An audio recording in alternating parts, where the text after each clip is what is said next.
జీసస్లో నాకు స్పెషల్గా అనిపించింది ఏంటంటే, వేరే ఏ ఫిలాసఫీలో ఏ మతంలోనూ ఎక్కడా లేనిది క్షమించే గుణం. ఆయన కరుణామయుడనే అంటారు ఆయన్ని. సో ఆ లక్షణాన్ని అంత పరాకాష్ఠకు తీసుకెళ్లడంలో నేను వేరే ఎక్కడ నేను చదువుకున్న పురాణాల్లో కానీ హిస్టరీలో కానీ ఎక్కడ నేను తెలీదు. అది నాకు చాలా బాగా నచ్చింది.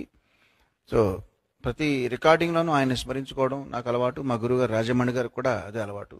ఒకసారి ఆయన సైలెంట్గా ప్రేయర్ అనుకుని అప్పుడు టేక్ వెళ్దాం అనమాట.